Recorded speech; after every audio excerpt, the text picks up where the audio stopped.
Ahí ya estamos grabando. Bueno, para decir que Ángel Caputi es médico neurólogo, doctor en ciencias, investigador activo, es profesor titular grado 5 del PEDESIVA, tiene más de 80 trabajos publicados en revistas arbitradas, más de 10 capítulos en libros y un libro, y tiene participación en la dirección de distintas instituciones. Un currículum más completo. Bueno, adelante, Ángel. Unió Omar Macadar y Ángel está silenciado.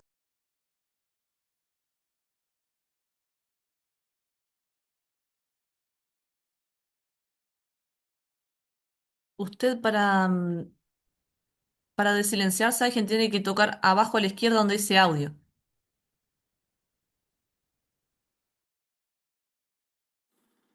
A mí me decía. Ahí va. ¿Cómo Pero- andás, Omar? hola, ¿qué tal? Pero yo no Eh, pensaba hablar, el que tiene que hablar es Ángel. Sí, no, sí, no, sí, era Ángel, sí. Mucho gusto, doctor. pero hace tiempo que no nos vemos visualmente. Tenés razón. Y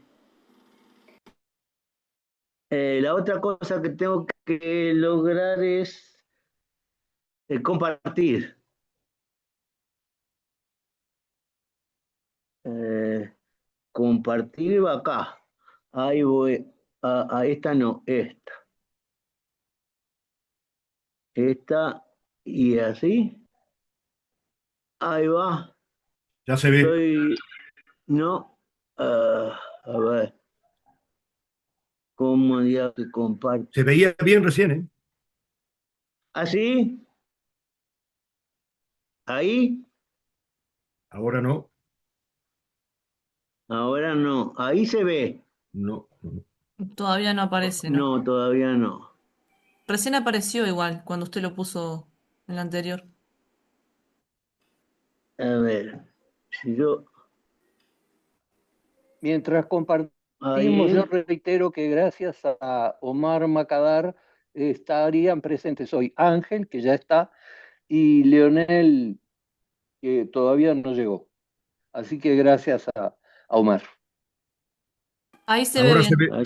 se ve bien. Perfecto. Pero no sé si estoy compartiendo. Porque yo los veo a ustedes. ¿Hola? No, Sí, pero pero estás compartiendo la Sí. pantalla entera, no Ah, la con parte de razón. tu. Es decir, yo tendría que compartir esto. Sí. Creo. Del medio.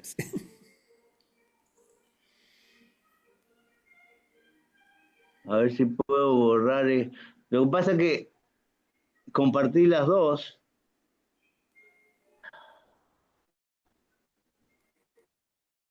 Sé que hay una cosa que hace compartir mismo desde el.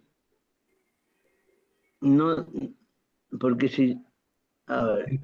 es un PowerPoint. Sí, Y bueno, arriba a la izquierda dice mostrar la diapositiva. Eso. Ahí va. O comenzar arriba. la presentación también a veces le puede aparecer. Sí.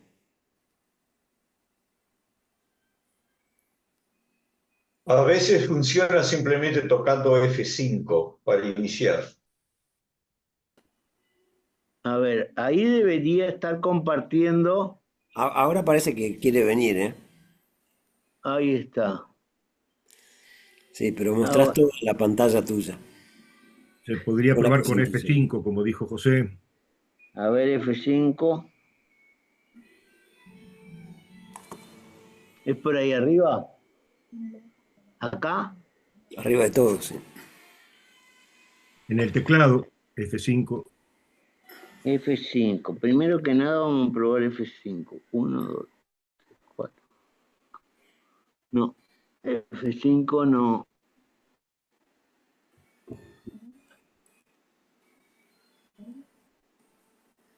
si puedo. Debería haber alguna cosa que diga. Esto. ¿Y ahora? No, no, sigue toda la pantalla de tu computadora. ¿Dónde? ¿Acá? Y Quizás lo allí, Ángel, otro veo sería, donde dice From Current Slide, que es como un círculo con una flechita. A ver si toca ahí, a ver si no. A ver, ¿dónde? Arriba a la izquierda hay algo que dice From Current Slide, que es un círculo como Ah, con un triángulo adentro. A ver ah, ahí. ahí lo puse. Ahora yo lo veo y veo las personas también en el costado. No sé si ustedes están viendo lo mismo que yo. sí, Sí, pero pero habría que Pero hacer un nosotros clic. vemos toda la pantalla de tu computadora. Habría que hacer un clic ahí en From Current Slide. O sea, A ver, voy de vuelta. Pongo share. sí.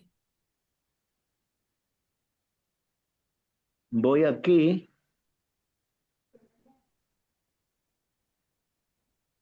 Y ahora. sí. Pero Ahora ahora está entero. estás estás más avanzado, como que tendrías que ir para atrás, parece. Ah, bueno, en realidad empieza ahí. Bueno, empecé ese, Ahí. entonces empecé ahí. Perfecto. En realidad empieza ahí porque, bueno, y a ver si los puedo poner más chiquitos, así veo. No. Así está perfecto, ¿no? Está bien así. Bien, pero así yo no estoy viendo la presentación. Porque acá, My Screen. Ahora sí. No, porque los cuadraditos en mi versión me ocupaban prácticamente todo el campo. Ahora no. Ah, Bueno, empecé con una definición. Porque el problema de la creatividad, ¿qué es la creatividad? Y entonces, ¿a qué se parece? Y entonces yo estuve leyendo y viendo y llegué a la conclusión que es la capacidad de generar procedimientos, conocimientos, textos o objetos, con lo cual en ese ámbito sería una praxia. ¿Y cómo hago para adelante y para atrás? A ver si puedo achicar. Quizás con las flechitas del Ah, teclado, veo que tienen. ahí, A ver, ahí va. ya está, ya está.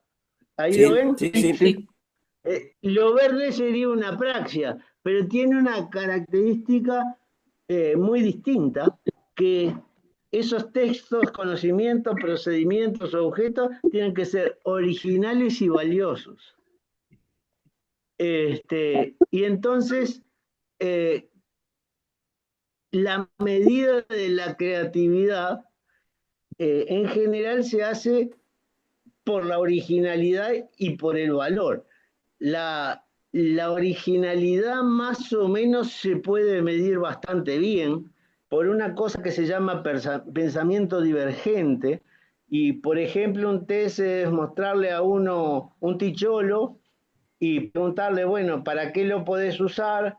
Y bueno, te va a decir, en vez de decir si, obviamente que hay que decirle no lo obvio de que sirve para hacer casas, sino que el tipo puede decir, bueno, puedo poner flores o, no sé, puedo hacer una serie de tubos paralelos que pongo uno tras del otro, varias cosas, ¿no?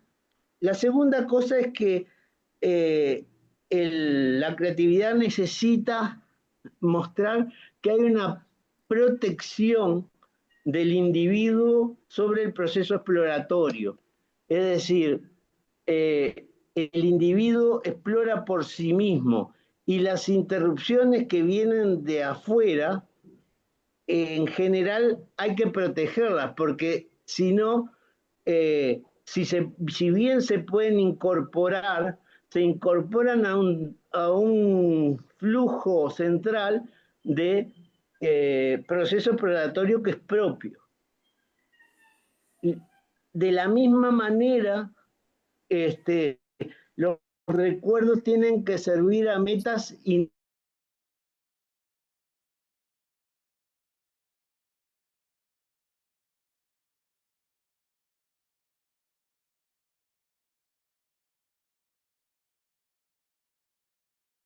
se integran a ese flujo. Y por último, tiene que ser esas dos cosas de alguna manera involucran una atención a un proceso autorreferencial que es propio. Y sobre todo los estudios que yo he encontrado vienen del lado de estudiar el pensamiento divergente. Ahora después ya se los voy a mostrar. Por otro lado, es valioso, y la pregunta es: ¿valioso para quién? Siempre es valioso satisfaciendo expectativas internas, que nunca están acabadas. En general, se van perfeccionando a medida que el proceso se desarrolla, porque los logros implican crear nuevas expectativas, aunque también puede haber elementos externos de valor como la satisfacción de algunas utilidades sociales. Entonces, yo en el resumen les había puesto esto, y después seguí estudiando y de alguna manera me di cuenta que no estaba tan mal lo que yo pensaba. Porque hay ustedes saben que últimamente, de los últimos 30 años más o menos, se ha desarrollado a través del estudio de la resonancia magnética funcional la correlación entre la actividad de distintas zonas del cerebro en determinadas circunstancias. Obviamente que son circunstancias que no abarcan lo que yo pienso que es el proceso creativo, porque el individuo está metido adentro de un tubo, por más que esté realizando una determinada actividad, es una circunstancia muy concreta y corta, y en general los procesos creativos son de desarrollo a largo plazo, donde de repente hay un periodo de incubación que lleva varios días, después durante esos días el individuo sueña, y hay varios ejemplos en la historia. El más famoso me lo enseñaron en el liceo con la imaginación del núcleo escénico por parte de Kekulé. Seguramente todos los recuerdan, porque siempre nos enseñan, a todos que les he dicho en mi edad más o menos le decían eso, y el sueño importa, y además, digo, el individuo está en una situación en la cual solo le preguntan o restringen a todo ese conjunto de cosas que implica la originalidad y el valor algunas cosas. De todos modos, digo, es una aproximación que hasta ahora es una buena aproximación en el humano.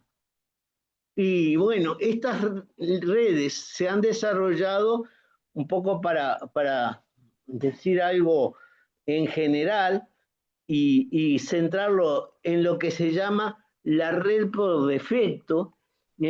Lo primero que se hace es medir el flujo sanguíneo y el consumo de oxígeno. Si uno compara los dos, uno puede tener una idea de cuánto cada área del cerebro con cuánto oxígeno se ha quedado cada área del cerebro. Y como eso es variable, uno puede correlacionar lo que hace una área con respecto a otra en el tiempo.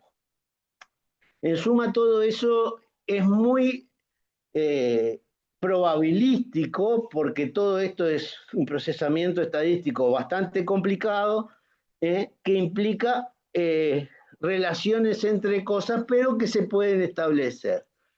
Entonces, estos estudios de resonancia magnética han identificado más o menos 3 redes vinculadas con la creación artística.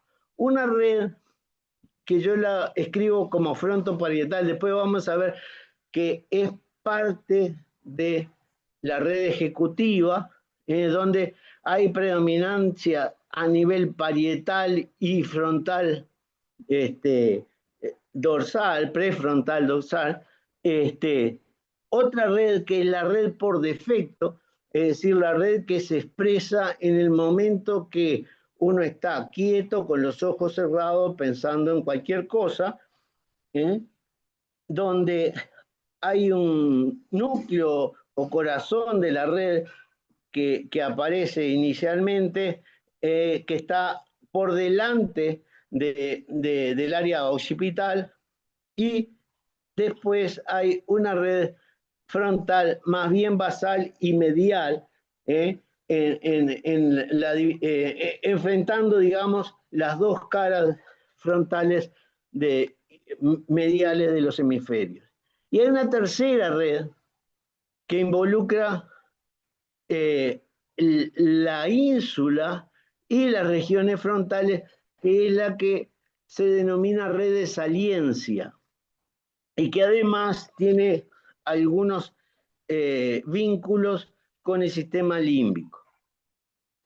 Entonces, visto de costado, por ejemplo, ustedes van a tener que la red por defecto tiene actividad a nivel frontal medial, eso mirado desde la separación de los dos hemisferios, y aquí existe por delante de la región cuneiforme lo que se denomina precuneo, donde también se activa en esa red.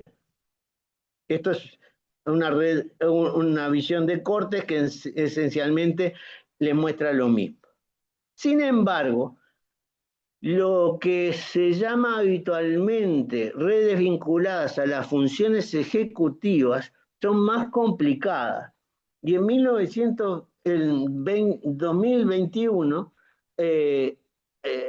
encontré un trabajo que hace un metaanálisis de 158 mapas, tomando los distintos lugares que se activan en forma correlacionada, y claro, distintos autores encuentran distintas cosas, y lo que hacen ellos es hacer un análisis de conglomerados, de clústeres, de tipo jerárquico, que es lo que se muestra en y entonces ve que se pueden agrupar los distintos estudios más o menos en 4 grandes grupos, pero lo que siempre está presente es la relación frontoparietal, que es un poco lo que yo me había imaginado antes de estudiar todo esto, ¿no? Después está el otro problema. Cada autor genera modelos, y los modelos muchas veces dependen de dónde uno corte, porque si no es el caso concreto, pero si yo corto por acá, yo voy a tener mucho más redes que las que corto por aquí. Entonces, en un modelo de 17 redes, ¿no?, que es uno bastante usado, uno encuentra en la parte amarilla, que es lo que sería la red por defecto, y rodeando la parte amarilla, lo que se llama la red parasingular, que es una parte integrante de la red parieto frontal, que la parte frontal no se ve porque estaría del lado externo, ¿verdad? Del lado dorsal. Esto es visto desde el interhemisferio. Y por otro lado, describen también una red de memoria que tiene que ver con la memoria episódica, que está muy vinculada a eso. Entonces, se describe por delante del lóbulo occipital lo que se llama el precuneo y la red parasingular, porque la circunvalación del cíngulo está por aquí, y tiene no solo el precuneo involucrado, sino toda esta zona que está más abajo. Entonces, esto sería lo que tiene que ver con la con el proceso creativo, las áreas que de alguna manera funcionan acompasadas durante el proceso creativo. Sin embargo, no existe una simultaneidad de la acción de una y de la otra, sino que cuando una se enciende, la otra se apaga, y hay autores que dicen que la tercera red, que es la red, digamos, de saliencia, es la que gobierna el switch, el cambio de una a la otra. Ahora vamos a ver. Por otro lado, hay otros autores, esto no es claro, digo, esto vean que es del 21, que dicen, bueno, la red ejecutiva tiene dos subredes. Una que la llaman caliente, que tiene que ver con la amígdala, el núcleo accumbens, y la parte más inferior de la corteza prefrontal, y otra que la llaman fría, que tiene que ver más con el hipocampo y la corteza prefrontal, dorsal y ventral.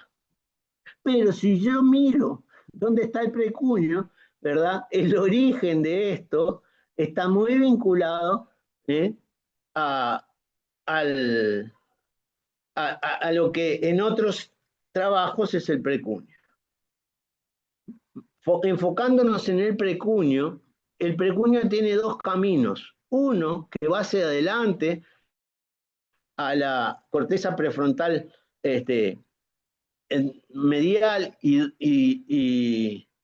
y otro que va hacia el lóbulo temporal. Esto es un trabajo que tiene que ver con una doble estudio. Uno, de punto de vista de la correlación entre las series temporales de activación de distintos lugares, y el otro es usando conectividad, porque el estudio de resonancia magnética permite identificar que los tractos tienen una determinada direccionalidad, y por lo tanto, usando, digo, ese tipo de análisis, que es un análisis, se llama análisis tensorial, uno puede conectar zonas por zonas de la misma forma que nosotros algunas las veíamos cuando disecábamos los cerebros. Entonces, la porción anterior más bien iría hacia la parte frontal, y la otra porción iría hacia el lóbulo temporal. Después encontré un trabajo interesante donde estudian pacientes epilépticos. Los puntitos rojos que están en el dibujo son todos los electrodos de muchos pacientes epilépticos que estaban implantados. Y entonces a esos pacientes, registrando en esos lugares, le piden, por un lado, que le hacen un protocolo en el cual intercalan dos tareas que tienen que ver con el pensamiento creativo. Una es que piense en cualquier cosa, pero le dan una semilla. La semilla es, por ejemplo, le ponen un cuadradito azul, y entonces le preguntan, ¿en qué estás pensando? Entonces el individuo puede decir el mar, el cielo, en fin, la celeste. Seguro que Peñarol no. Bueno, y por otro lado, la alternativa es darle una silla y preguntarle, bueno, ¿y ahora para qué sirve esto? Además de que para sentarse. Entonces el individuo puede usar su, digamos, pensamiento alternativo, con varios, ¿no? Me puedo parar para hacer un agujero en la pared para colgar un cuadro, yo qué sé, cosas así. Y entonces, entre medio, estimulan, en algunos lugares son los puntos blancos, en realidad lo que les da timbrando los puntos blancos, que todo el fenómeno de creatividad se va al diablo. O sea que lo que nos importa de esto es la primera parte y la última, que es bastante parecida. Y lo que encuentran es que la proporción de ritmo tita en la etapa de respuesta es distinta para las zonas vinculadas a la red frontoparietal Se, que a la red de se te reposo. corta la voz, Ángel. Se te cortó la voz. ¿Ahora se oye? Se te cortó la voz. Sí,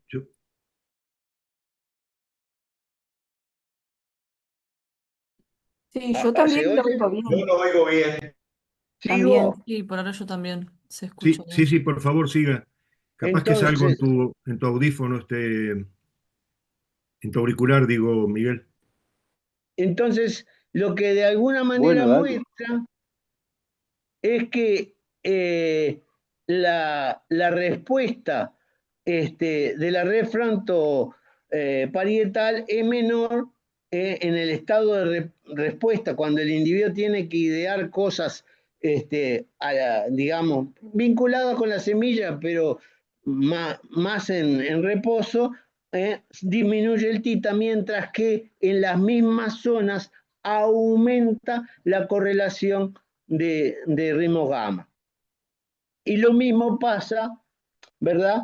Cuando hacen la tarea de usos alternativos, es decir, le dan la silla o otro objeto y le dicen, bueno, ¿para qué sirve? Además de, ¿no? Entonces, existe una relación importante entre la red de defecto y el fenómeno creativo, por lo menos la capacidad de tener un pensamiento distinto, lateral, ¿verdad? Incluso ellos avanzan un poquito más y van a estudiar los dos caminos de la red por defecto, ¿verdad? Y claramente el camino dorsomedial, es decir, el de arriba, el que yo le decía, el de arriba, es o sea, del cuño a la corteza frontal medial, es el que más cambia. Tanto en el tita, pero que cambia menos en el gamma. Es decir, que hay diferencias entre los dos caminos desde el punto de vista de las frecuencias involucradas en el electroencefalograma registrado ahí. A partir de ahí, otros autores, tomando lo que yo les decía, que hay tres redes vinculadas, dicen, bueno, vamos a tomar tres lugares de cada una de estas redes. Los lugares son los que están seleccionados por los círculos violeta, verde y amarillo. Obviamente el precuño, la corteza frontal, la zona parietal, la zona frontal dorsolateral, ¿verdad? Y entonces lo que hacen es decir, bueno, ¿quién hacen lo que se llama un análisis de causal, pero que no es causal, en realidad es causal porque logran determinar que tal cosa ocurre antes. No cubren las necesidades de definir causa, pero se llama análisis de Granger. Pero lo que hacen en realidad muestran que cuando la parte frontal de la red se activa, siempre se activa antes que los cambios que ocurren en las otras dos redes. Por lo cual dicen, bueno, la red de saliencia podría ser el switch entre las dos redes, porque cuando se prende la ejecutiva, la otra se apaga, digamos, ¿no? Entonces, hasta ahí llegué con el dato de de las redes, pero la pregunta es cuándo el proceso es original, y para que sea original, la identificación en el mismo tiene que ser de rasgos desconocidos previamente. Ahí tenemos una diferencia importante con la inteligencia artificial, porque ¿qué quiere decir no para nosotros y qué quiere decir no para una máquina? En general, todos los sistemas artificiales dicen, bueno, no es encontrar a otro que no corresponde a lo que te estoy diciendo. En cambio, para nosotros, no es una gran incógnita y es la tarea capaz más importante del desarrollo del pensamiento, la negación. Cuando yo niego, no sé lo que hay en la otra cosa. Tengo cosas que sé que no son y cosas que podrían ser, pero que no las conozco. Y la presencia de algo desconocido es lo que de alguna manera yo creo que, por lo menos en mi introspección, es lo que lleva a la originalidad. Y eso lo estudiamos con dos estudiantes de maestría. Y lo que hicimos fue lo siguiente, ponerle un punto muy breve en la mitad de una pantalla y preguntarle al sujeto si ese punto era de color azul o no era de color azul. Y lo que vimos es que cuando el sujeto contesta que no es, demora más. Cualquiera de los colores, siempre demora más. No solo eso, sino que además, si ponemos una pizza con 3 colores, siempre demora más.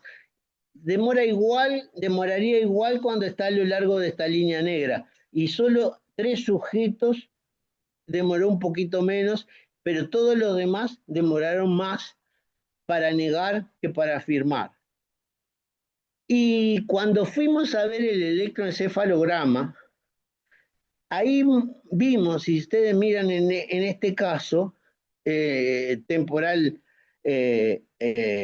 izquierdo, ustedes ven que existe una diferencia en el pico rojo, el azul es afirmar, el rojo es negar, que ocurre, la negación ocurre un poquito más tarde. Y además, como sospechábamos que existía un componente frontal, lo que hicimos fue cambiar nuestra referencia, que era en ese caso nariz, y lo que encontramos es que también existe una onda frontal que se anticipa, o que, digamos, es más precoz cuando explícitamente afirma que cuando explícitamente niega.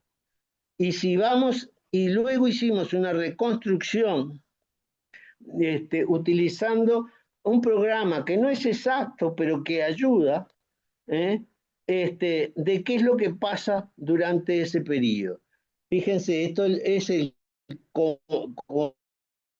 bien conocido P100, y cuando ocurre el P100, ¿verdad? Prácticamente, por ejemplo, hasta este momento, las 3 condiciones son iguales: afirmar, negar o una situación de control. Siempre el progreso de la activación, que lo superpusimos, o sea, ya el programa Loretta lo superpone a una resonancia típica, hasta ese momento es igual. Pero a medida que vamos avanzando, primero vuelve a la región occipital. Y después, cuando ustedes llegan más o menos un poquito más, va hacia adelante y ustedes ven que aquí la actividad se empieza a centrar en el precuño. Y el control, o sea, mirar la pantalla que pasen los distintos estímulos sin hacer nada, se quedó trancado siempre en la misma posición. Y fíjense, ahí creo que un poquito antes,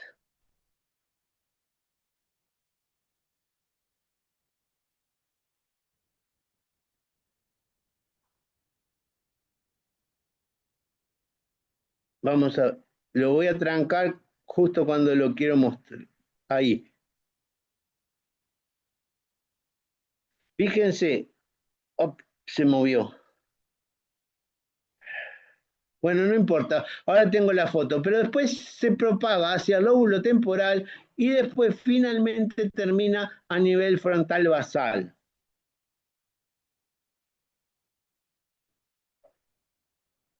Entonces, acá les traigo la foto, fíjense lo que pasa en este momento en el cual las dos están iguales, ¿verdad? Negación abajo y afirmación arriba, y esta zona coincide exactamente con el precuño. ¿Eh? Y si un poquito después, ¿verdad? La afirmación ya pasó al lóbulo temporal, mientras que el precuño sigue trabajando durante la negación y obviamente la visualización pasiva quedó trancada en fenómenos que siguen a nivel posterior. Es decir, que en el precuño ocurre un escalón de procesamiento en el tiempo que hace que algo tiene que ver con la negación. Esto no es lo que yo esperaba. Y bueno, eso coincide con que estas conexiones roja y amarilla van hacia el lóbulo temporal, que es lo que después vamos a ver, o que ya les mostré en el eje. Pero también seguramente están generando señales hacia adelante. Última idea es que el proceso creativo es lo que a mí me gusta llamar diligente. No solo implica ejecutividad. ¿Por qué? Porque ejecutividad ejecuta el verdugo, ejecuta algo. Diligenciar implica tener o darle un valor afectivo a lo que uno está haciendo. Es decir, que involucra un proceso afectivo emocional que no está en la ejecución pura. Y además es el que de alguna manera te dice, bueno, esto ya está, este cuadro ya está, esta canción ya está, este trabajo científico lo voy a mandar para que lo lea otro, ¿no? Y mirando eso, hay gente que ha estudiado, gente que se dedica a otra cosa, se dedica al Parkinson. Hay un video en YouTube, la doctora Curti, pero Curti con K, que ha estudiado sus pacientes parkinsonianos. Y por ejemplo, esta es una imagen hecha por una paciente parkinsoniana al inicio de la enfermedad, y esta es después de un cierto tiempo de tratamiento con estimulantes, ya sea agonista dopaminérgico o con dopa. Y un poco, fíjense que hay un cambio en el uso de los colores, hay un cambio en la temática, y además ocurren fenómenos como este, que pinta todo. Pinta hasta el alacena, digamos, el bargueño. Es más, los autores de este trabajo identifican dos grupos de pacientes, unos que son como creativos y otros que no son creativos, que son distintos. Y tienen esos que son distintos, es decir, los que son creativos muestran hipomanía o humor de tipo maníaco, creatividad, tendencia a hacer hobbies, y también tienen efectos on-off de la creatividad. Pero cuando los operan y bajan la medicación, se les va. Lo cual a uno le dice, bueno, acá hay algo que tiene que ver con con las drogas que le estoy dando. Y las drogas que le estoy dando actúan sobre las vías difusas, de proyección difusa, original en locus cerúleo, las vías dopaminérgicas, que actúan sobre justamente la corteza cerebral, en forma bastante difusa. Y les traje a Van Gogh porque también es bueno la frase que encontré de Van Gogh, que dice: la normalidad es un camino pavimentado, es cómoda para caminar, pero no crecen flores en él. O sea, él se notaba que era distinto, pero era un gran creador.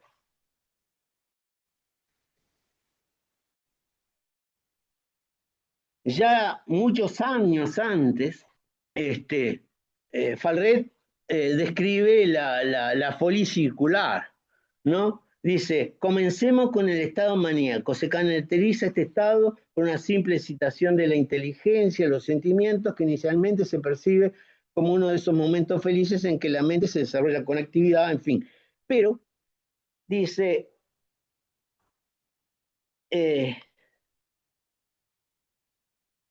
progresivamente y en muy poco tiempo la enfermedad empeora, la exuberancia de ideas se vuelve prodigiosa y los sentimientos se exaltan.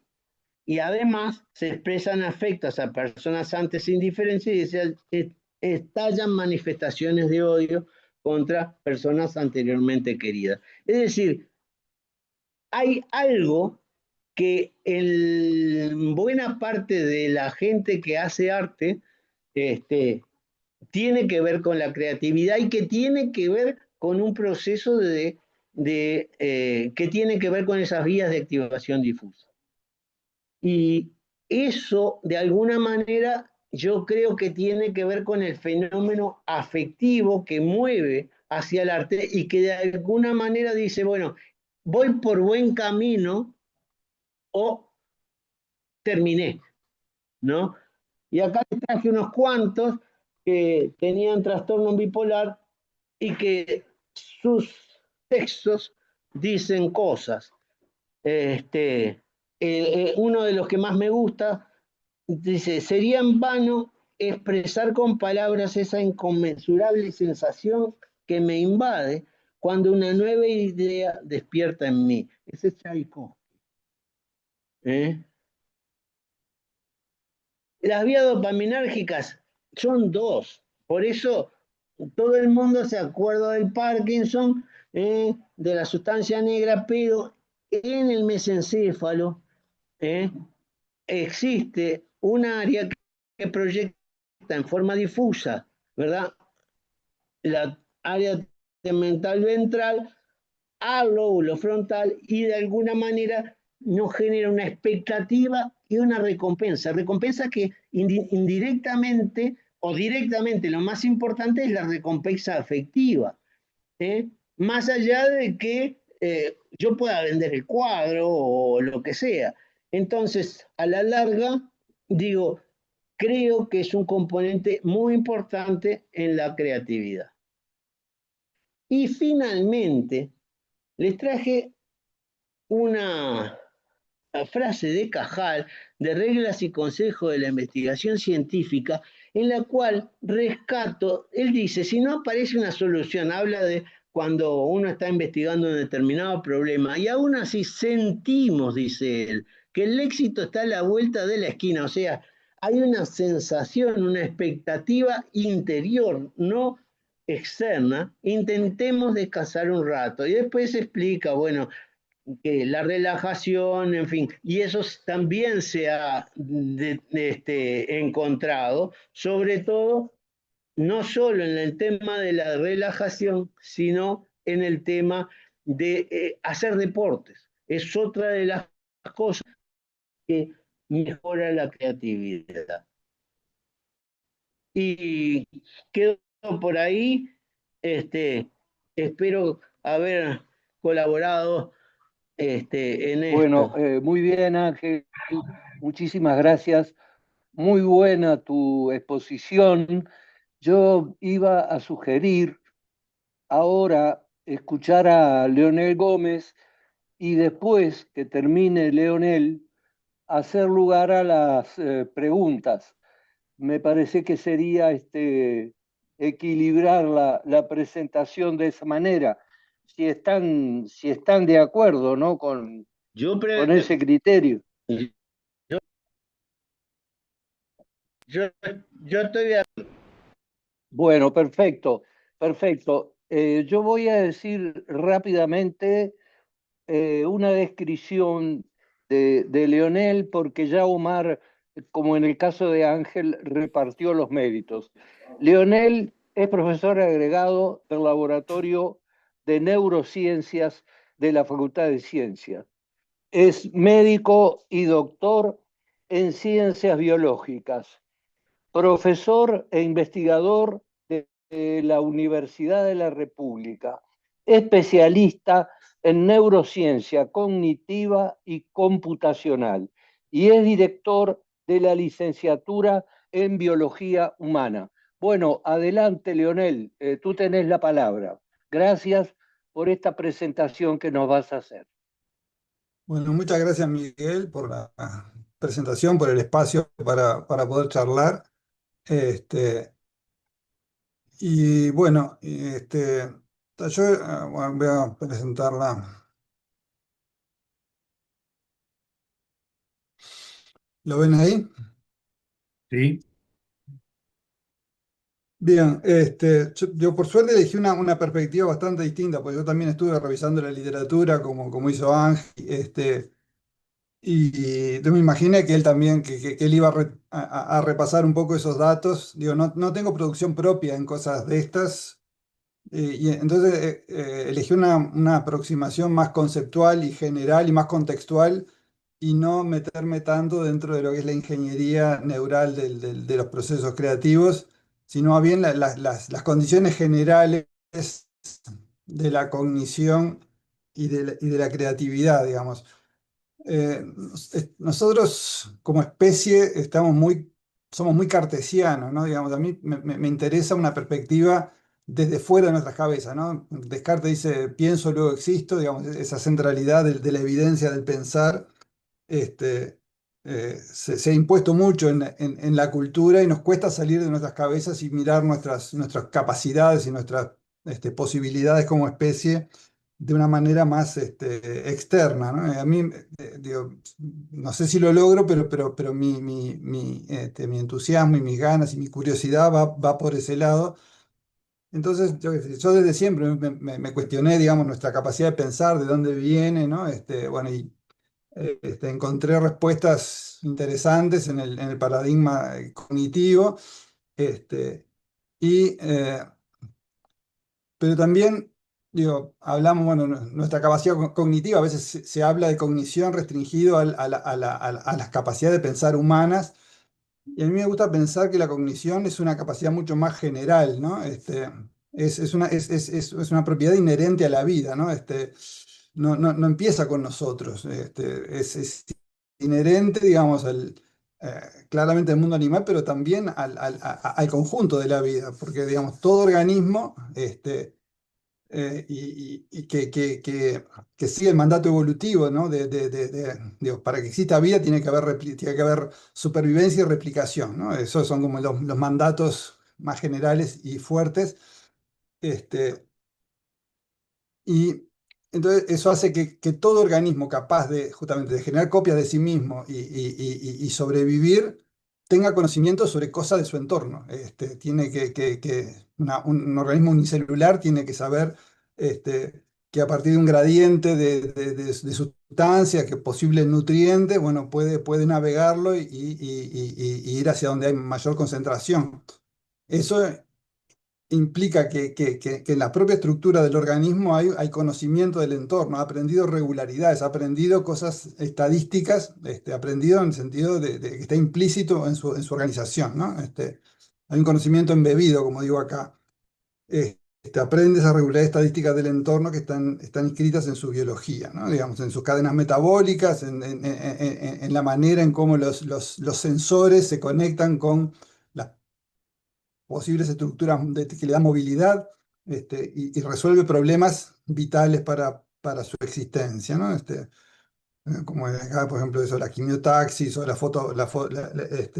fototaxis u otros tropismos básicos que tienen este tipo de organismos. Pero también la creación es algo también inherente a la biología, ¿no?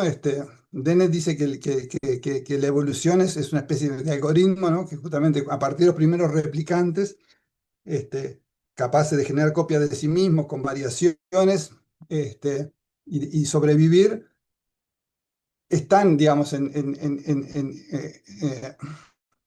la medida que las variaciones, digamos, adquieren mayor eficacia y eficiencia en resolver esos problemas, implica que van adquiriendo conocimiento sobre su entorno. Hay un proceso de descubrimiento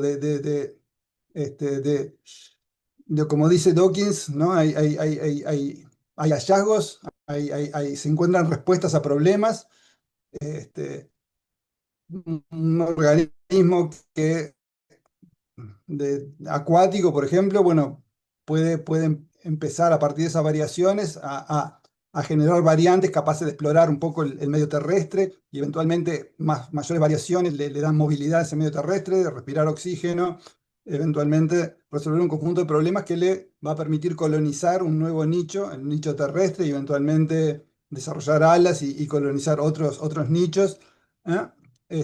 Cada innovación entonces abre nichos y posibilidades. Entonces hay esa cognición que está enraizada en la propia idea de vida, pero después, bueno, entonces, ¿cuál es el papel, digo, el sistema nervioso, qué función cumple, ¿no? Digamos, y aparece la necesidad, digamos, de una estructura coordinadora cuando aparece la multicelularidad y en particular la movilidad, pues la multicelularidad existe en las plantas y las plantas existen y viven sin problemas sin sistema nervioso, ¿no? La especialización funcional y la necesidad de coordinar funciones entonces eso es una presión importante en el desarrollo de algún tipo de estructura que coordine y que resuelva problemas que ya no se pueden resolver, digamos, con señalizaciones químicas o difusiones o otros procesos más sencillos, ¿no? Entonces eso se piensa que la navegación, la movilidad fue una palanca fundamental para el desarrollo de las estructuras neurales, ¿no? Y justamente, digamos, la movilidad que genera, digamos, la relación con el entorno es mucho más cambiante. Un organismo sésil, digamos, del entorno, bueno, puede variar en cierto rango, pero no mucho. Cuando uno se mueve, adquiere las demandas informacionales son mucho más fuertes, digamos, uno tiene que estar procesando en tiempo real, ¿tá? Un flujo de información, un flujo de datos mucho más importante que un organismo sésil que no es capaz de moverse, ¿no? Entonces hay mayores demandas cognitivas, ¿no? Reconocer objetos, establecer trayectorias de navegación, etcétera. Entonces, esta fue como la palanca entonces, que promocionó evolutivamente los sistemas nerviosos, ¿no? Antes los organismos aprendían filogenéticamente, ¿no? Digamos, era necesario sucesivas especies para ir adquiriendo esas nuevas capacidades que hablamos antes, ¿no? Digamos, con la aparición del sistema nervioso aparece la capacidad de aprendizaje y de adaptación ontogenética. En la propia historia del individuo aprende, experimenta cosas y aprende de sus experiencias, ¿no? Entonces pasamos y a su vez, digamos, ahí empieza como un repertorio conductual que se va expandiendo, ¿no? Porque hay soluciones relativamente sencillas, mapeos bastante básicos entre algunos estímulos significativos y conductas, ¿no? Que se pueden resolver en forma cableada, mediante reflejos, pero en la medida que somos capaces de discriminar más cosas, ¿no? De resolver mayor cantidad de detalles, también se amplifica nuestra capacidad de generar conductas, ¿no? Digamos, hay una correlación entre la sofisticación y el nivel de resolución sensorial con las posibilidades con las posibles conductas, con la riqueza de conductas, ¿no? este mundo combinatorio interno que permite el sistema nervioso flexible, permite crear una especie de mundo interno rico que conecta, digamos, con una combinatoria mucho más amplia, el mundo sensorial y el mundo motor. Hay una idea que a mí me parece importante para entender lo que hacen los sistemas nerviosos, que es la idea que Humberto Maturana la desarrolla bien, que es la idea de clausura operacional, ¿no? Digamos, nuestra relación con el entorno, nosotros no accedemos al mundo tal cual es. El mundo nos perturba, nos influye en nosotros a través de estructuras especializadas, ¿no? Digamos, este acople que se muestra acá en esta figura, ¿no?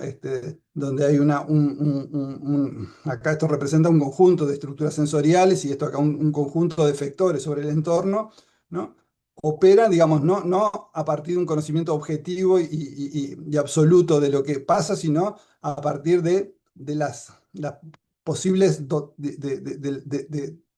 de las sensibilidades específicas que ese organismo tiene y de sus efectores específicos, ¿sí? Y adentro del organismo, digamos, entonces esa es una codificación del entorno y esto es una serie de efectores que eventualmente, si la información es correcta, va a ser útil para que esa estructura se desempeñe bien en ese entorno.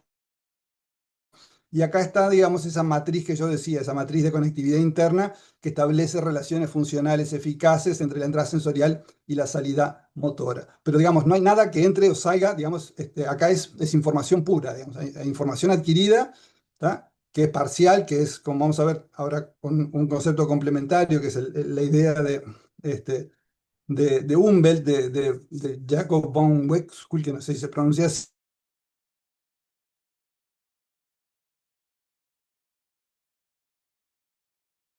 donde el mundo con el que interactuamos, todos los seres vivos, no es un mundo objetivo, no es el mundo, es un mundo, es el mundo significativo para ese organismo, para nosotros, ¿no? Digamos. Entonces tenemos el organismo, un mundo interno, ¿sí? Una red de sensores y una red de efectores, y eso se conecta en un loop, ¿no? De interacción con el mundo, de acople funcional con el entorno, con el propio organismo y con el entorno, ¿sí? Pero que es parcial, digamos, es un mundo que en última instancia es subjetivo, es lo que tiene sentido, lo que la evolución hizo que para ese organismo tenga sentido, tanto en la parte sensorial como en la parte motora. Entonces, hay una matriz combinatoria interna de posibilidades y la riqueza del mundo interior habilita espacios de creación e innovación sin la rigidez del reflejo o el condicionamiento, ¿no? Eso, los sistemas nerviosos, en la medida que se desarrollan, que van hacia un poco lo que nos contó Ángel, que desarrollan esas capacidades internas, hacen posible un manejo de esta cuestión de desempeñarse en un mundo de posibilidades mucho más abierto y flexible que las formas más primitivas, más reflejas o instintivas, ¿no? Entonces, ¿a qué me refiero con esto de matriz combinatoria interna? Aquí hay un espacio de estados posibles que puede generar un sistema nervioso, ¿no? En organismos simples las respuestas están mayormente cableadas, reflejos, tropismos. En organismos con cerebros complejos la combinación de representaciones sensoriales, memoria y simulación interna produce un número prácticamente ilimitado de nuevas configuraciones posibles, ¿no? El lenguaje, digamos, es un ejemplo claro de esta cuestión, digamos, de combinatoria infinita, ¿no? Una vez que esa relación con el mundo nos permitió las simbolizaciones, hay una explosión, digamos, cognitiva digamos que es un poco en la que vivimos actualmente. Ríos evoluciona, el mundo interior se hace más rico, más modalidades sensoriales, integración multimodal y capacidad de modelar escenarios futuros. No es lo mismo un pez respondiendo a un radiante químico, un cuervo planificando cómo usar herramientas, digamos. Entonces vamos de la rigidez del instinto y de los reflejos a la flexibilidad, ¿no? Y son formas adaptativas pero limitadas. La creatividad aparece cuando un organismo puede explorar variaciones internas antes de actuar, generando conductas nuevas sin depender solo de ensayo rol con el entorno. Esto conecta con teorías como el la idea del darwinismo neuronal. Hay un mecanismo lo que se da en la evolución, como, que es de producir variaciones en estructuras y hay una selección natural, ¿no? Digamos, las variaciones exitosas, las variaciones más eficaces y eficientes son seleccionadas positivamente, pero esa misma idea aparece, bueno, Edelman la plantea para la generación de estructuras neurales, ¿no? Digamos, el, el- el- las neuronas, bueno, se conectan en circuitos que hacen cosas, que tienen sentido, pero también hay conectividad, digamos, que tienen un nivel de aleatoriedad, entonces produce eh, estructuras cognitivas que a su vez son seleccionadas en la medida este, que cumplen alguna función nueva, interesante, ¿no? Entonces, me resonaba cuando estaba leyendo estas cosas con la teoría del darwinismo neuro. Hay como una continuidad entre ese darwinismo filogenético y un darwinismo, digo, que también se puede implementar en las estructuras neurales, ¿no?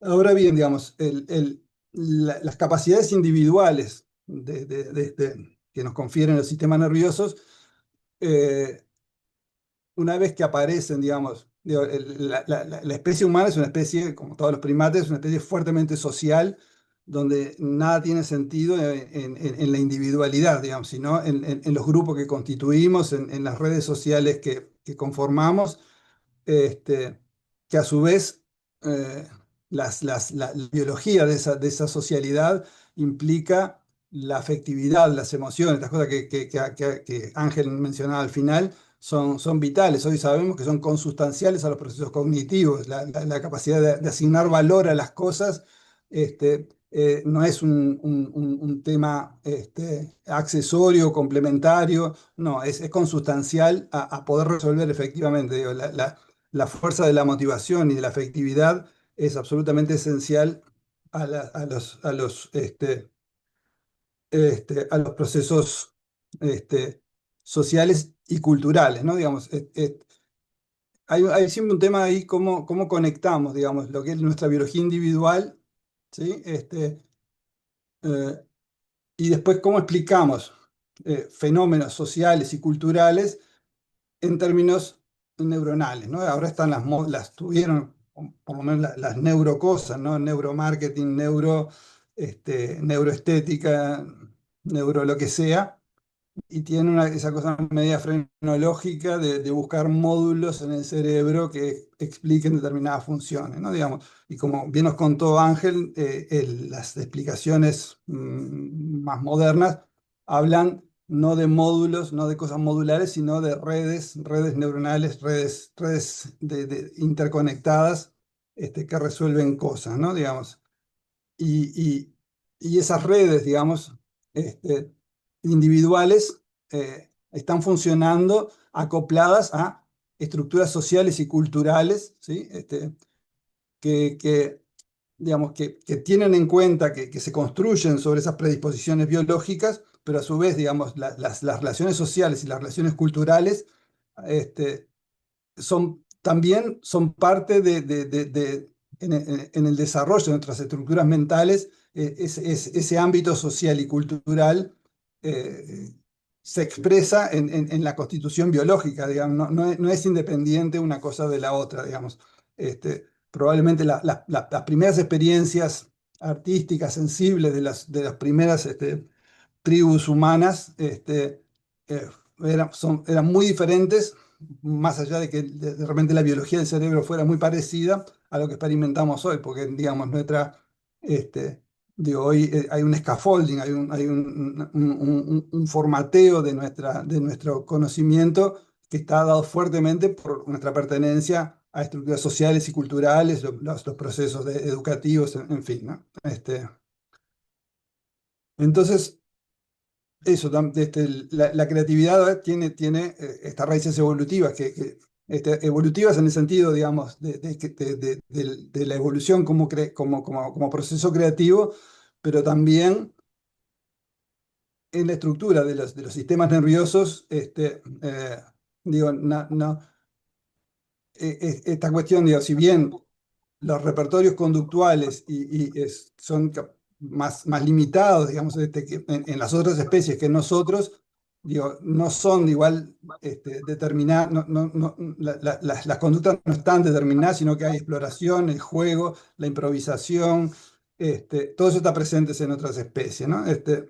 Digo, ¿qué nos distingue a nosotros? Bueno, es una mayor flexibilidad, la capacidad simbólica que se manifiesta, como decía, claramente en el lenguaje, que es un game changer, como se dice, digamos, en la historia evolutiva, porque genera como una dinámica de conectividad y de interacción y de intercambio de información dentro de la especie extremadamente potente, ¿no?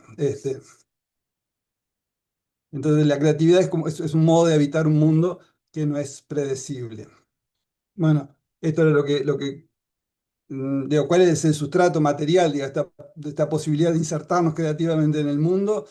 Bueno, tiene que ver esto, ¿no? Con lo que Ángel nos contaba muy bien, ¿no? Las redes cerebrales, la red por defecto, digamos que es como una generadora de variaciones. Acá otra vez encontramos un poco la misma idea, y las redes estas frontales y la desaliencia que de alguna manera seleccionan, ¿no? Es como el actor crítico en ese proceso de generación de ideas, un poco azaroso, que se da que no es completamente azaroso porque obviamente esa variación combinatoria de posibles ideas tiene que ver con la historia, con la memoria, en fin, con las experiencias individuales y colectivas.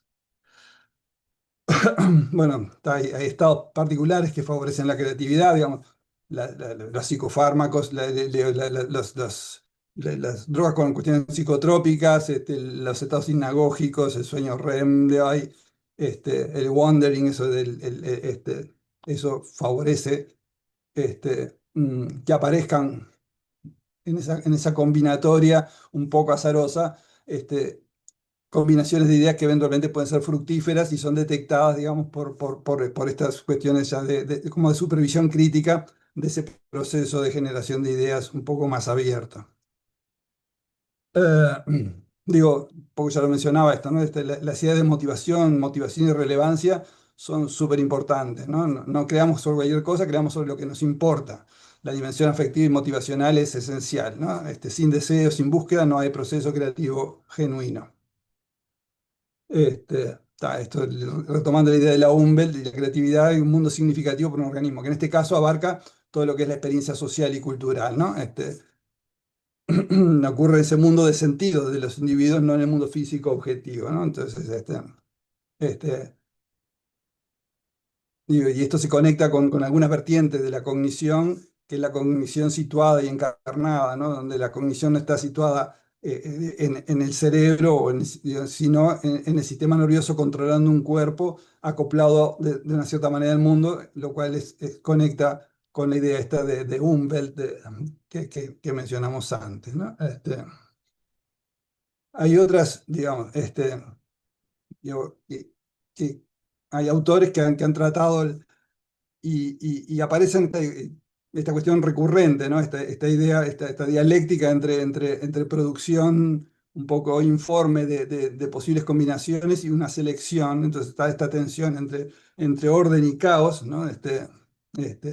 El orden total es poco creativo, el caos total también. Hay una tensión ahí, hay un óptimo de relación entre orden y caos, ¿no? Entre control y asociación libre, entre tradición y ruptura, ¿no? La creatividad vive en esa tensión productiva entre polos. Esto es como conectar esta idea de un proceso darwiniano interno con esto de las redes neurales, ¿no? Hay una red de modo por defecto que genera variaciones, ideas, imágenes, asociaciones, y hay una red ejecutiva que selecciona, evalúa y refina, ¿no? El cerebro evoluciona sus propias ideas. Hay una creatividad, una evolución interna guiada por significado, emoción y contexto. Y voy a terminar un poco con esto, ya es lo que Ángel nos contó, así que bueno, esto lo omito y bueno, Ángel se pasó un poco y yo capaz que me quedé un poco corto, pero bueno, nos complementamos bien. Yo dejo por acá. Gracias. Bueno, gracias a ti, Leonel, y reitero las gracias también para, para eh,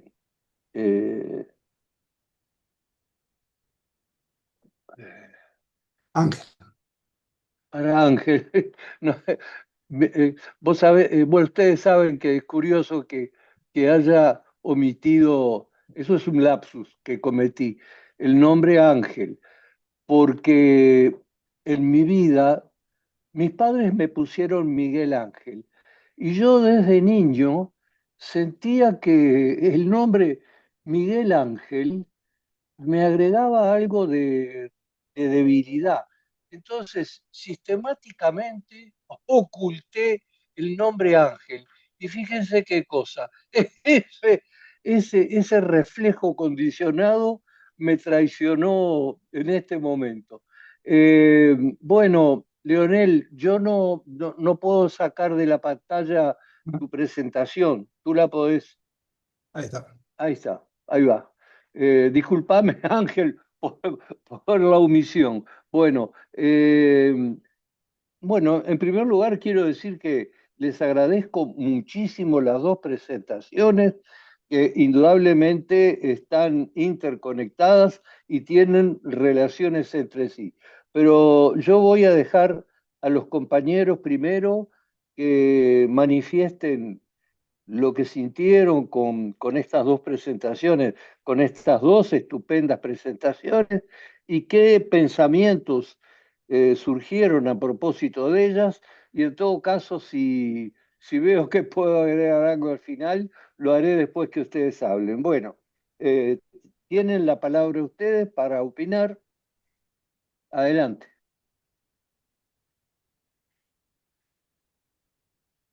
Allí Bernardo tiene la mano levantada. Bueno, Sí, adelante, Bernardo. bueno, bueno, los quería saludar a los dos exponentes. De Ángel no me asombra nada, así que bueno, pero tenía una primera pregunta para él, donde casi al final, y hablando sobre los ejemplos de personajes históricos, entre ellos Santiago Ramón y Cajal, este, sobre sus consejos, ¿no? De dejar reposando, en fin, después de estar ideando mucho, era bueno tomarse un descanso. Y me hizo acordar enseguida el momento de Eureka, que tantas veces han hablado diferentes artistas, ¿no?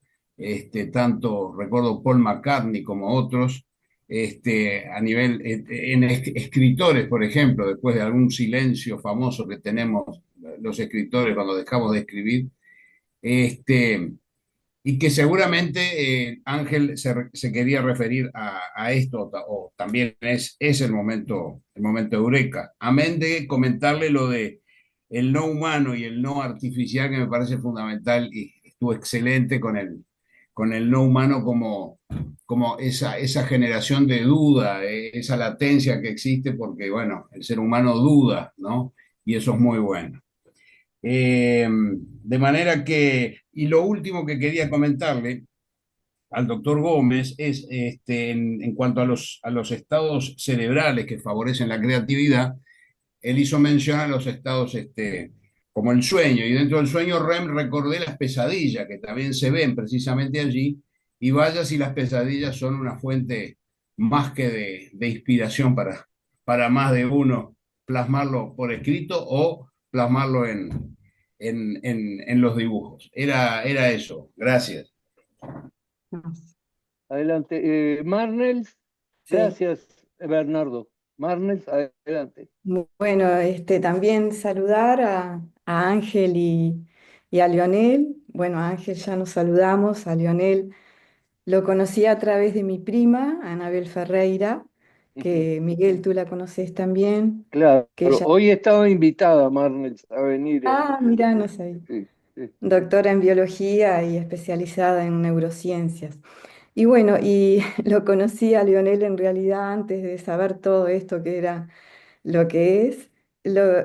Cuando Anabel una vez me invitó a ir a Brote, Cocina Intuitiva, donde estoy exponiendo, a conocer su obra artística.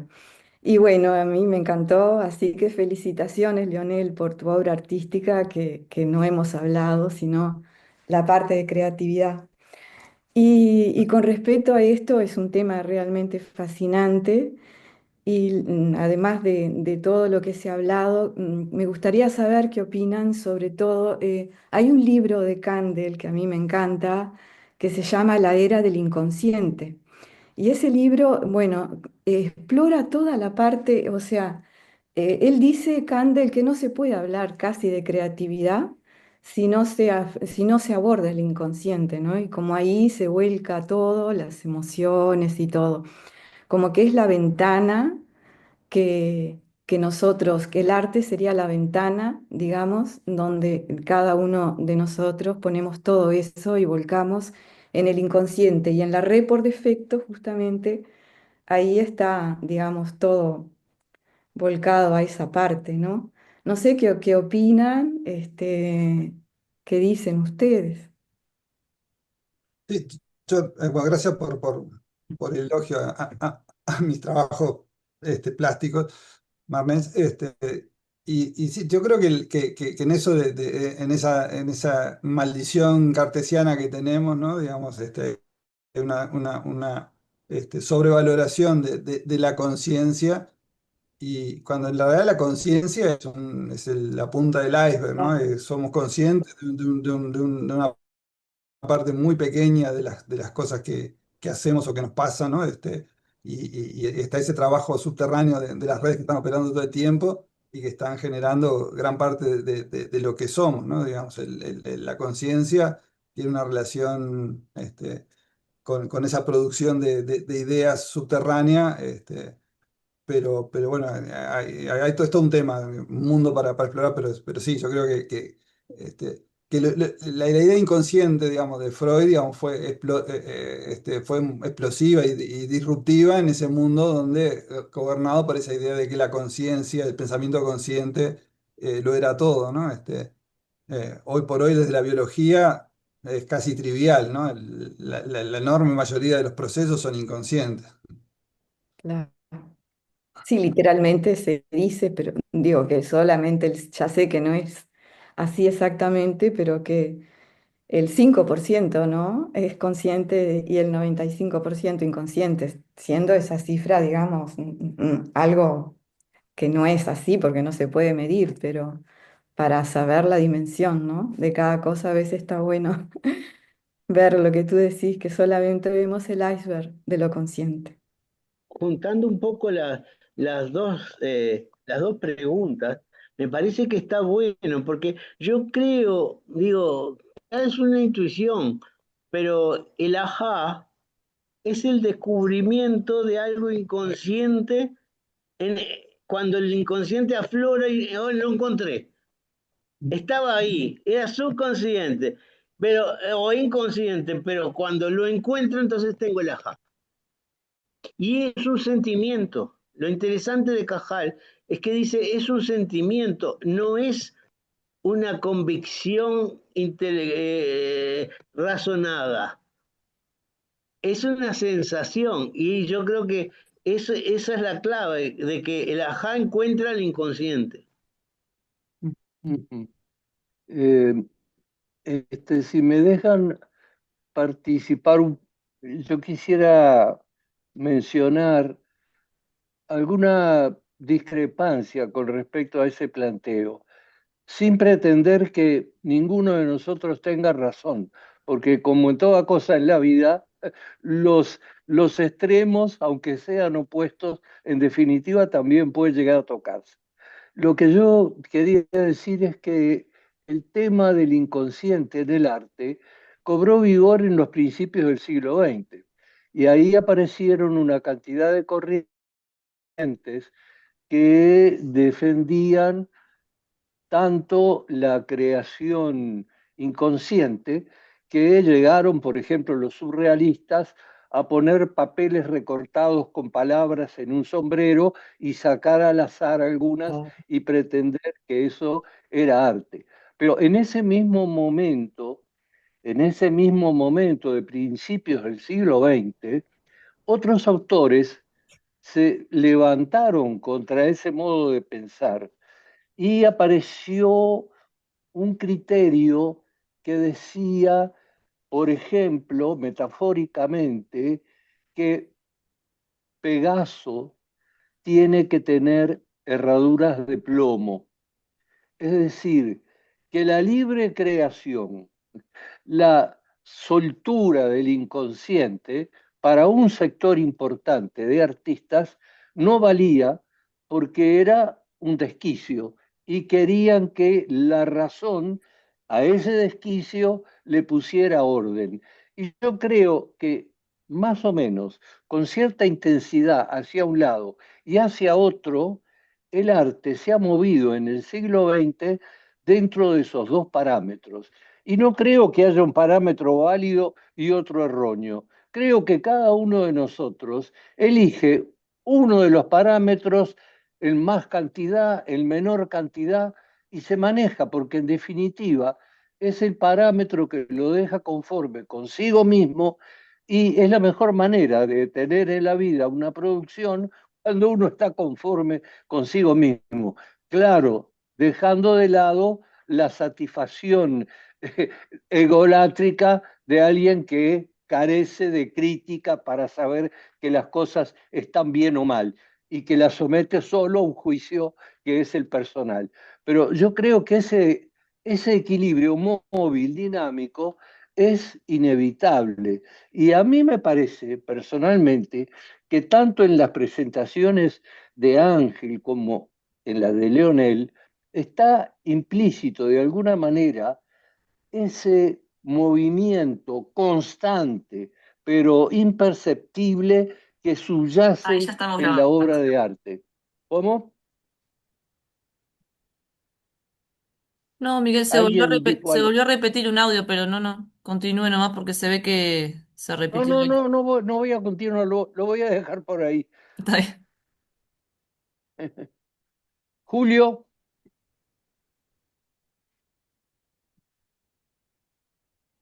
Sí, buenas tardes.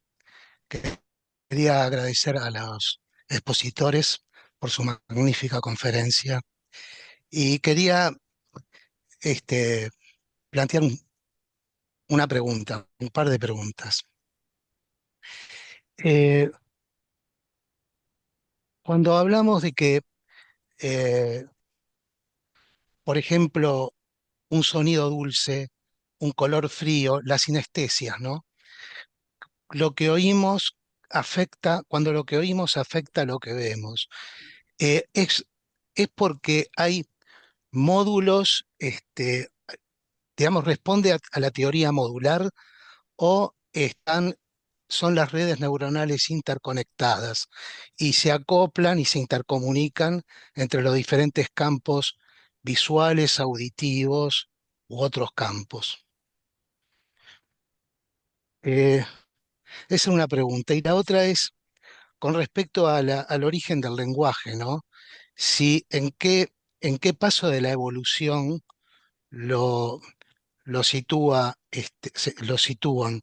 Si es, como dice Chomsky, que es un órgano innato y que está, como dijo el profesor, dentro del conocimiento embebido, innato, que en algún momento hay una diferenciación o es algo adquirido.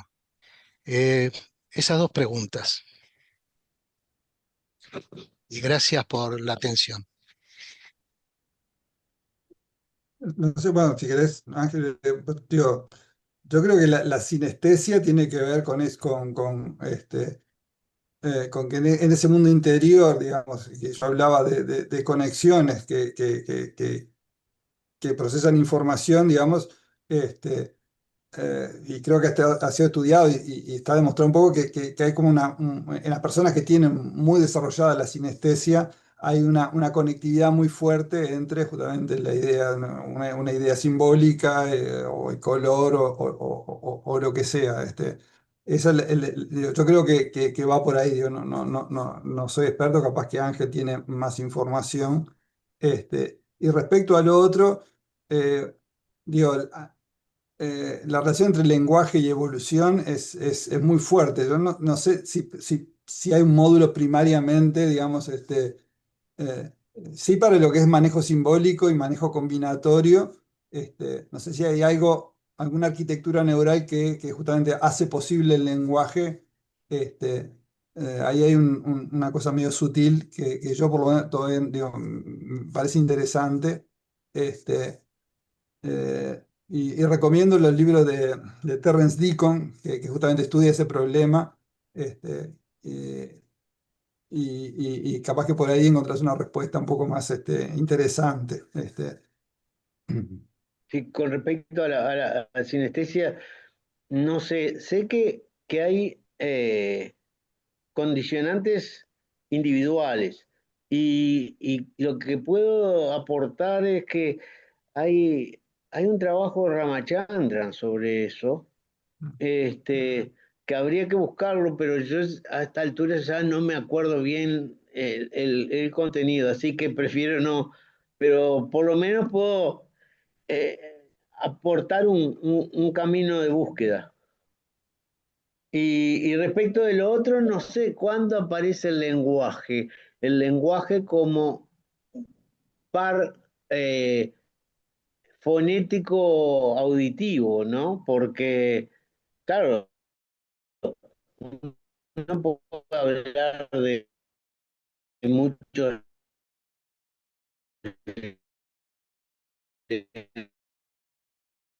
lenguajes. Pero eh, algún trabajo leí en PNAS hace unos cuantos años sobre los murciélagos, que aparentemente tendrían un lenguaje. Se sabe, obviamente, que los murciélagos usan la ecolocación y tienen un sistema tanto vocal como auditivo muy desarrollado. Entonces no sería de extrañar. Ahora, no sé cuánto se ha avanzado de eso hasta ahora. Tanto es así que eh, leí, lo que me acuerdo de eso y que me llamó mucho la atención, es que el cuidado parental, o sea, esencialmente la madre, es la que le enseña distintos llamados al murciélago pequeño. Habría que buscarlo. Está en la primera década de este siglo en PNAS el artículo. Igual Muchas gracias. no alcanza la potencia del lenguaje humano, esa cuestión de combinatoria infinita, digo, generar Claro. una cosa más referencial y más acotada. Hay algo, hay una arquitectura neural que creo que sí es innata, que hace posible el lenguaje, entre otras cosas, ¿no? Mm. Y que es distinta en los humanos a otros. Y que también tal vez habla de evolución convergente, ¿no? Porque decir, bueno, una cierta evolución del sistema vocal y auditivo implica en un grado de desarrollo la necesidad de empezar con esa combinatoria cerebral y bueno, por ahora podrían ser los murciélagos y los humanos. Unos alcanzan mayor posibilidades y otros menos. Ujú. Allí Beatriz ¿Alguna tiene la mano otra levantada, Miguel. pregunta? Beatriz Rojas tiene la mano ¿Quién? levantada. Beatriz, adelante. Em, Ahora se me desarrolló a mí la inquietud. ¿Qué será y qué relación tendrá el consumo de drogas adictivas, que ya las conocemos, las que están naturales y sintéticas, con respecto a la creatividad, que es digo yo, una virtud del hombre? No todos tienen capacidad de creatividad mostrable, usable o bueno, que puede constituir algo fuera de lo común. No sé si todos tienen creatividad los seres humanos o hay algunos seleccionados y por qué causa. Eso no lo sé, pero esto que han hablado ustedes invita realmente a indagar profundamente esas cosas porque valdría la pena, ¿no? Deben saberlo ustedes, yo no. Pero entonces decía yo, con respecto a las drogas de consumo actual, por ejemplo, ¿qué será en relación a lo que queda cuando, por ejemplo, se puede curar la enfermedad adictiva? ¿Y qué secuelas quedarán? O sea, todas esas cosas. Lástima que yo ya tengo tantos años y no voy a poder empezar a investigar nada de esto. Pregunto solamente, ¿habrá algún trabajo? ¿Habrá alguna relación? ¿Habrá algún conocimiento al respecto? Gracias, Beatriz. De hecho, las evidencias de los tratamientos con agonistas dopaminérgicos implican que las drogas tienen que ver. Este, pero la reversibilidad y la relación con la pérdida o no de...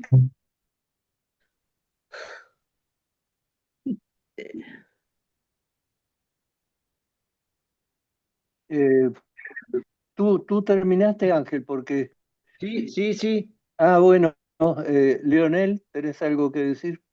Sí, yo creo que la creatividad digo, la tenemos todos. Yo creo que es inherente a nuestra estructura abierta con el mundo. También digo, hay lo que es, hay que distinguir ahí lo que es creatividad individual, lo que es innovador para la conducta de uno. Uno puede encontrar unas soluciones que pueden no ser valiosas en general, pero son valiosas para el desempeño personal y la creatividad social, la creatividad, digamos, validada más absoluta, digamos, de producir nuevas ideas, ¿no? Entonces yo creo finalmente que es un tema de grados y que puede haber cosas que favorezcan más o menos el ser más o menos creativos, pero creo que todos somos creativos en alguna medida.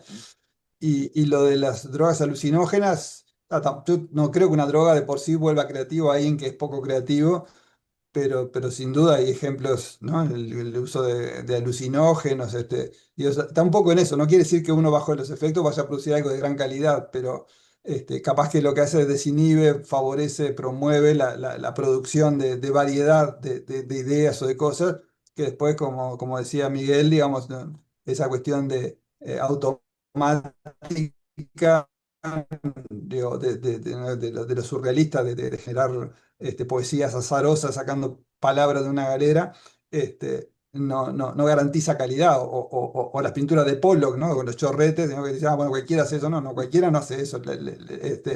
Pollock selecciona y dirige lo que crea y entonces ese control de calidad que hacen un poco el control ejecutivo o la inhibición, ¿no? Yo en mi experiencia como pintor, me pasa muchas veces que cuando digo, yo pinto abstracto y dialogo con la tela, ¿no? Parto de una idea y después voy generando cosas y a su vez, bueno, es muy sensorio motriz, muy de interacción. Voy trabajando con lo que voy encontrando y con lo que va resultando, porque digo, uno yo, al menos en mi forma compositiva, no parto de una idea, ¿no? Como alguien que hace algo figurativo, que quiere, ya sabe de antemano lo que quiere lograr, ¿no? Yo voy encontrando cosas y voy explorando eso. Y me doy cuenta que muchas veces hay como, la inhibición es súper importante, ¿no? Hay como que en algunos momentos tendría una tendencia natural a hacer un determinado gesto, y digo, no, y que ese control inhibitorio vinculado a la actividad frontal, como decía Ángel, es súper importante. ¿Alguien quiere plantear alguna pregunta?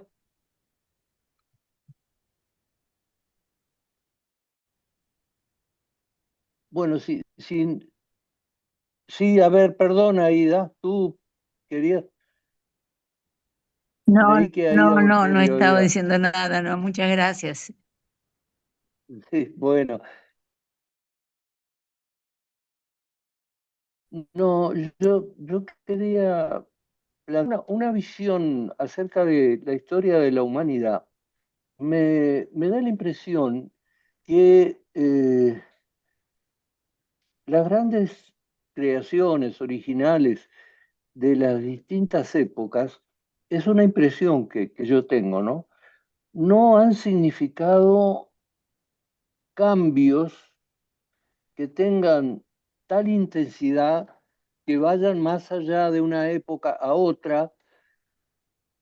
Generalmente pueden pasar de una época a otra, pero no en gran medida, como que los cambios están un poco adecuados al cambio de época.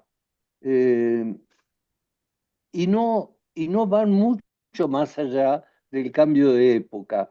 Me llama la atención esa, ese ritmo acoplado del cambio creativo a los cambios de la época. ¿Qué piensan ustedes de eso?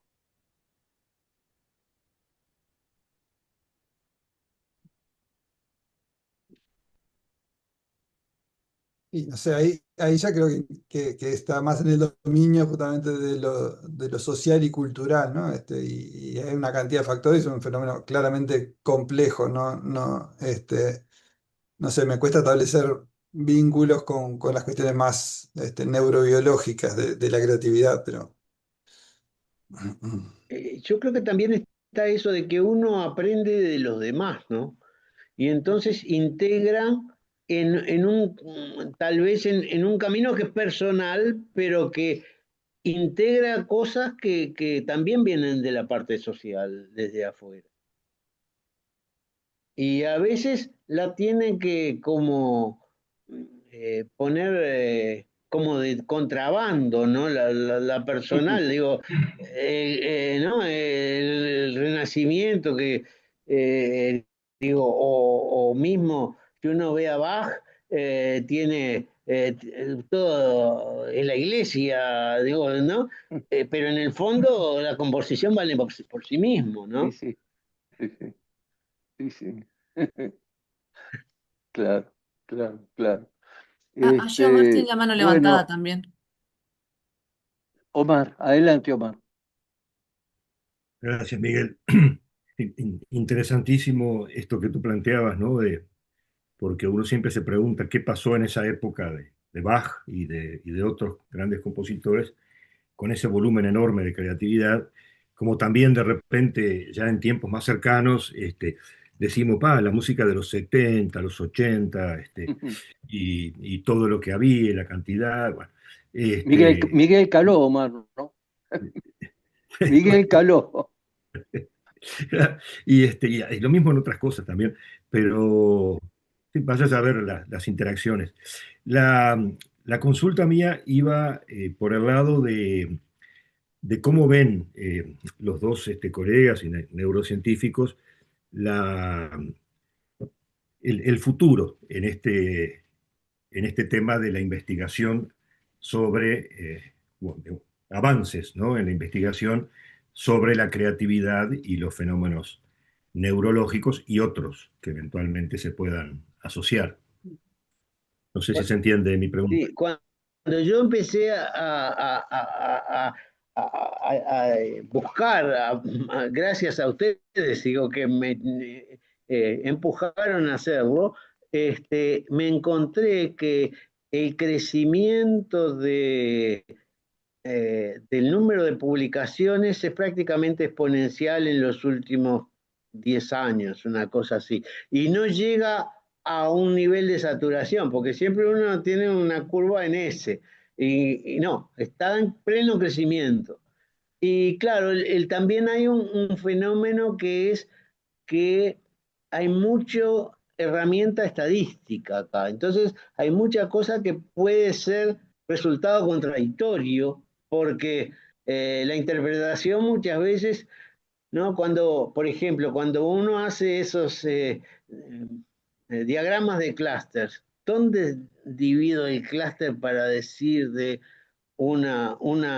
que sí, esto se relaciona con esto, pero esto y esto, ¿tengo derecho de etiquetarlo como red? ¿Cuándo dos cosas que ocurren simultáneamente en forma sistemática son una red? Yo creo que hay mucha tela para cortar todavía. Muchas gracias. Leonel. Sí, pues si no, bueno, si no, Pues, bueno, bueno. ¿a dónde Sí, no, vas? digo, hice la misma búsqueda, lo mismo que Ángel, estudiar como la evolución de la literatura y sí, pues, vi lo mismo, ese crecimiento exponencial. Digo, es un tema difícil de estudiar, ¿no? Eh, y más digo, las condiciones en las que se está estudiando son muy artificiales, ¿no? Digamos, en cosas, en tareas muy acotadas adentro de un resonador, yo creo que la posibilidad de explorarlo en condiciones más naturales sería fundamental para captar cosas importantes del fenómeno. Digo, eventualmente van a aparecer paradigmas experimentales que lo hagan posible. Pero bueno, hay mucha tela para cortar, digamos. Creo que es un mundo que se abrió. Digo, una vez que entró, digamos, el tema como problema y como lugar legítimo de indagación, como está pasando como la conciencia, por ejemplo, otro tema que estaba siempre excluido y hoy es un tema, es un conjunto temático que está bien establecido y con que hay paradigmas experimentales y hay mucha investigación, hay muchos laboratorios en el mundo trabajando en eso. Así que va a haber, auguro que va a haber muchos descubrimientos interesantes en los años que vienen. Ajá. Yo, antes de darle el cierre a la actividad, querría agradecerles, bueno, en primer lugar, a Omar Macadar, que sugirió las personas de Ángel Caputi y Leonel Gómez. Todo empezó con una preocupación que particularmente nosotros, con algunos colegas, entre otros Julio Barrera, que estuvo al comienzo de la presentación y ahora no está, hemos tenido, digamos, la preocupación de conectar todos estos fenómenos de la creatividad, de la composición, de la filosofía del arte, con aspectos que tienen que ver, bueno, con la fisiología, con la neurofisiología. Es decir, en definitiva, reconocer que somos médicos y que alguna cosa que nos puede resultar etérea del arte tiene un punto de amarre con cosas más físicas, más agarrables, más concretas. Digo, el interés de conciliar esos dos mundos que a veces están peleados y están distantes. Bueno, ustedes están en ese aspecto trayendo una modalidad de la medicina, una metodología de la medicina que nosotros queremos recordar, queremos conservar y de la cual queremos aprender. Así que realmente es muy importante la presencia de ustedes, con una particularidad justamente, que Leonel tiene además una vocación de carácter artístico y le queremos decir a Leonel que las puertas de Sumar están abiertas para su creatividad en todo momento y a toda hora. Así que si en algún momento quiere integrarse a Sumar, va a ser bienvenido. No sé, Ángel, si tiene alguna faceta artística, pero si la tuviera, también están abiertas las puertas y Él es si no músico. la tiene, si no la tiene como científico, en muchos momentos nos puede ayudar y puede colaborar con nosotros. Así que yo agradezco la recomendación de Omar, que es un amigo de la vida, habiéndonos sugerido la presencia de ustedes, que realmente fue una presencia de altísimo nivel y que se las agradecemos de todo corazón. Así que creo representar la opinión del resto de Sumar al decirles esto. Y bueno, les quiero decir muchas gracias. Muchas Bueno, gracias por la invitación. gracias no solo por la invitación, sino por el desafío de ponerme a revisar todo esto y juntarlo en un paquete comunicable. Claro, claro. Que fue un esfuerzo para ustedes que también valoramos mucho y agradecemos. Por supuesto. Sí. Bueno, así que muchas gracias y será hasta pronto. Hasta pronto. Pronto, Bueno, gracias. Chao, chao. chao, adiós, Muchas gracias. felicitaciones. Hasta luego, que Chao. pasen bien. Buenas tardes. Chao. Chao.